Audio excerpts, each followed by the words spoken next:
Hey, what's up, everybody? BDF 44 coming at you with another video. All right, so I figured I'd do a quick therapy session since I had a real therapy session for the very first time in my life just now via Zoom, and it went well. It went very well, and I was able to kind of get some things off my chest that I guess you can say I needed to get off my chest in regards to,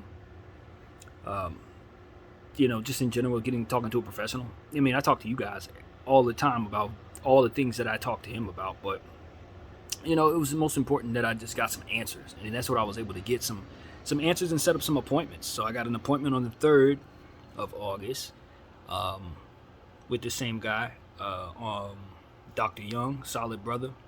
I got lucky there. And then I got another appointment with the therapist that he's going to have assigned to me as my real therapist on August 10th, 10 days before my 39th birthday. So we're finally getting help from me after all these years. This is something I needed when I was 7 years old. But we getting it done at 38 rather, and I'm cool with it being done this way.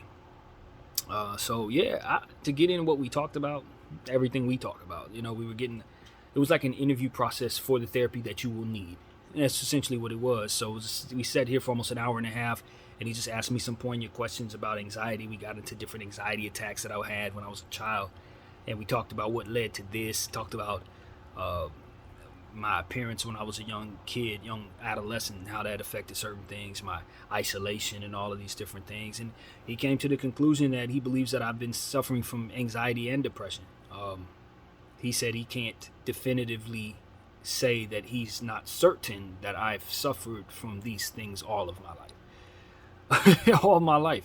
And there's some other stuff as well. So I think we got somewhere. We have some documented representation of me getting some psychological help and me having spoken with the professional. So that is what it is. And now we got a treatment process that doesn't involve any medication, which is what I was most worried about. He said that he thought that I didn't want medication. I never once told him that I didn't want medication. So he said, you look like the kind of guy who probably don't want no meds. So let me just hook you up with a therapist. We're not going to give you any meds. In fact, in regards to the marijuana, he told me to stop smoking weed. He said, for my head, it exaggerates all of the different functionalities of depression. He said weed is a depression for someone like myself. It's a depressant for this brain. I was like, yeah, that makes sense, because I've had some issues where the anxiety has been worse. And I remember telling you guys one time that I had a whole anxiety attack, so to speak, one that I hadn't had in a long time after smoking a certain specific type of weed and then getting on the phone with somebody about a job opportunity. Now, I had just applied for that job. She called back immediately, and I wasn't ready. I had just hit the weed, and it was some jittery weed. I forgot to tell him this, by the way. I'm telling y'all, I forgot to tell him this, but that was something that made me feel as anxious and as uncomfortable in any anxious moment of my entire life. And I think it was just simply the weed strand. So I've been telling people that, there's good things that come with weed. I smoke weed to kind of calm myself down, but some of my most anxious moments as a grown person has been off of marijuana. It really has. And some of the times where I had my most confusing assessments of myself was when I was on a long weed binge and couldn't tell the difference between my regular head and the high head that ultimately was feeling depressed. So I would tell myself I'm mentally ill when I was actually just on a constant high. That's what I went through a good portion of the time, about right before the pandemic, right like 2018, 2017, I was going through that. I know I'm sick, but I can't tell how sick because I'm always faded. So he gave me an answer there that added up. He just said, for your brain, for someone who suffers what you suffer, weed ain't never been right for you. Not for you. So he thinks that while we're doing this process, this 40-day program, I should try to wean off of weed entirely so that we're not confused about the symptoms that come about in regards to myself. Because a lot of the symptoms I may be facing may be some of the weed that I'm smoking. So that's what he was saying. He was like, try to wean off this program. Maybe you should try to get into a program that helps you weed off weed if you need to. And I told him, I was like, I've had different times in my life where I didn't smoke for a year, throughout the whole process of working the job that I had about 2 years ago, I didn't smoke at all. Remember when I was riding around that cart, if you guys remember that era, when I was going to that little dungeon wearing that light blue shirt, I wasn't smoking no weed at all during that entire time I worked there. So It's not for me to look at weed and say I can't not smoke, or that I'm addicted into a way that I can't get off of it, because that's just not true. I just have to want to do it. And so I don't know that I want to right now, but I can tell you that the weed I've been smoking has been an anxious kind of weed. This ain't like wedding cake, and it does provide some anxieties, and it does provide some exhaustion and make you feel like you're sick, that kind of thing. So yeah, man, I just got to be honest about that. It's good for getting off certain depressants. It's good for certain art things, but it might not be good for my particular circumstances of what I'm trying to do. But all in all, I thought that was a very good, positive therapy session. It went the way I wanted it to. I was happy the guy was able to kind of identify, I identified with him, I guess you could say, in some ways. And I guess you want that when you're looking for someone to speak with about different problems. And you know me, if you guys have been following me, the last thing I am is somebody who has a problem speaking on his own problems. I just don't have that problem. If anything, it's one of my superpowers that I'm able to be transparent in some very, very abnormal ways. But all in all, I think this has been a very productive morning. Probably the most productive morning I've had in a little while, because not only was I able to do that, but I was also able to get I don't think I ever made a video telling you guys that the Section 80 Inglewood waiting list is open between the 10th of this month, right now, July, till I believe the 17th at 5 p.m. So if you guys are interested in getting on the lottery for the waiting list, you're setting up. It's like when you go for shoes, you're trying to get some Jordans that are only going to be out for 6 months, and they only going to bring them out once every 7 years. You got to get a raffle ticket to be able to get in line to maybe get your size. That's kind of what this is. But not really, because you will definitely get your size. You just got to go through that process of getting on the lottery to get drawn from, so that you can be put on the waiting list. Everybody on this list is going to be capable of possibly being on the waiting list. So that's what list just opened up for y'all. That's what list just opened up for me, 8 a.m. this morning.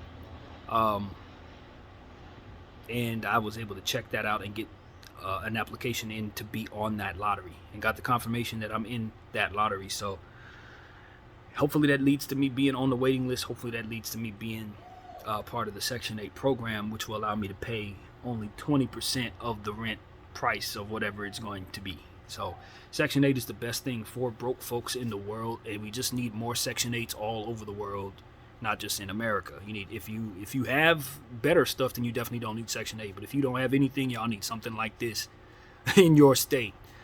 So I'm very thankful for all the little stuff that's out here for folks who really need a lot and don't have a lot. And yeah, man. Now I'm wondering if I qualify for not unemployment, but disability, since I do have a doctor saying that he believes I have chronic anxiety and depression. And from what I understand, if you have chronic any one of those things, you're definitely someone who qualifies for disability. So now that's what I need to figure out, is how the hell can I get them rolling them checks in my direction? Yeah, that's exactly what I need. So I don't know if I figure that out on the 3rd, or if I can figure that out now, or what. I don't know, but I'm just happy that we now finally have some documentation of me getting mental health treatment. That is officially in my record book. So that's what we've been waiting for, y'all. Y'all been watching a lot of therapy sessions where that had not been the case. And I thank everybody for watching me as I've tried to figure out what's wrong with me. And I guess the one thing that I've learned is that some of the parameters, and this is how he described it, so parameters of what it is that's too stressful versus what it is that's going to... No, that's not how that went. What's going to leave you, and look at these fingers here, most depressed or most manic. That's how that went. And most people hover in between that, to where they find themselves balanced. Even though they find themselves getting low or getting high, they never got outside of that. People like myself tend to find ourselves pushing past those boundaries, but not too far past those boundaries based on what it is he described that he see in me. It's like might get below that, might find ourselves above that, but it's not like this. It's not wavering. but I often don't find myself hovering in between it as much as I should be, I guess is what he was saying. So yeah, we're gonna figure it out, man. We're gonna figure out what the heck I've been going through. There was more things that I could describe to him to help him understand what we've been dealing with that I didn't get a chance to get into. But I'm not a simple mind. I got a very complicated head. It's a lot of different things that contributed to the structure of my behavior at the same time. It's not just one thing. It's about 6 things come together to make it so that I am the BDF 44. So that's pretty much what it is, man. Now I gotta find a place because I've done all the different things I need to do, and this is Monday, and I'm waiting for that scarlet letter to be on my door at any minute. The sheriffs could still come at any minute, but 2 of the most important things I needed to do are done. Getting on that lottery rating list for Section 88, rather. This ain't a Kendrick album. Section 8 was important, and the other thing I needed to do was get this therapy session done via Zoom. It wasn't really Zoom, by the way. It was a different app, but nevertheless, via video call. And it went well. No static, no problems, no weird energy, nothing. We got straight to the conversations, and it went very smoothly. So I feel the blessings, man. I feel like the Lord is working it all out, and I'm just looking forward to whatever he has in store for me now. I got a little bit of a headache, and I think it's because I need to get out of this house, believe it or not, which is a breakthrough of catastrophic proportions, to say the least. I went from being somebody who couldn't leave the house even when I wanted to somebody who has a headache for being in the house too long and needs to get out of here. So the only thing keeping me stuck to this position I'm in right now is the charger. Since I was on that video line without the charger being connected, it's like at 20%. So I figured I'd make this video with it on the charger so that it doesn't continue to draw from it. And we're at 47%, so I'm not quite ready to go outside, but I will look to move on and do my walking thing today at some point, I believe. I think that's the way I'm feeling right now. So yeah, that's my update, man. Nothing too poignant, nothing too serious. I was going to do a video telling you guys I was anticipating doing this, but I didn't have the time. I got up at 5:30, did my little shower thing, got some food in my system, and then had to get straight to the Section 8 lottery thing at 8 o'clock. So it was like anytime I was going to do that therapy session, I just didn't have time to do it. I had to do that, and then immediately my appointment was at 9:30. So after I finished applying for that Section 88 thing, contact a few people, letting them know, thanking Kate for hitting me up with that information, only to find myself 15 minutes away from the appointment. So it was like I just didn't have time to turn on the camera and say hi to everybody and let y'all know what I was up to, but I would have. So here I am telling you afterward how it went, and it went well. So that is what there is to say. So yeah, man, as I always tell people, pray for everybody. If you pray for everybody, it's gonna land on me, and I of course need a lot of prayers, but I think those prayers are coming through. So if you have been praying, thank you very much, because I'm seeing how the Lord is working all this out. If you look at what I was worried about 3 weeks ago versus where my reality is, you can see how much grace I've been given in the circumstance. And so I just want people to know that I don't take this for granted. I desperately want to get back to being normal. I want to get to work. Hell, I don't even want to work. I want to turn this into work and then start giving people jobs based on what it is I'm doing. Forget work. I want to be who gives you work, if possible. And so that's ultimately what the dream's about. It ain't about putting back on a security uniform. No, it's about turning this into something that could really be helpful to everybody, including me. So that's where we're headed. That's where this is going. Hopefully, if I can just continue to get the help that I'm looking for and continue to believe in myself the way that I've been doing, which I don't think is going away. And hopefully we can turn this into something, man. I'm telling you, BDF 44, I'm motivated. I love myself. And I think that can turn into me being a much better friend to you guys, and a much better voice to everybody. So that's pretty much what I got. I thank everybody for supporting everything that I do. Check me out on Apple Music, BDF. Check out the playlists I've been working on. Check out my IG, BDF 44, I believe that is on IG. Check me out on Threads, same account. Check me out on Facebook. My full name, Brandon Deloney Fulmer. I never turned that into BDF 44. Check me out on there with the government.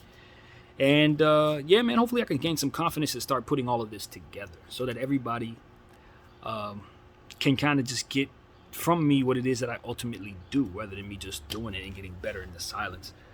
and in the corners of where you can find me, but to let the world see what I'm up to. So I appreciate all the likes I've been getting on my NBA videos as well. I've been getting a record number of likes for my standards. So all of you guys who are checking out my NBA videos, salute. I'm gonna keep giving them to you. I'm in love with it, so it's not going away. And that's pretty much it, man. Go Lakers. Go you, man. I'm rooting for you guys. I appreciate you rooting for me. My name is BDF 44. I thank you all for watching. I'm out.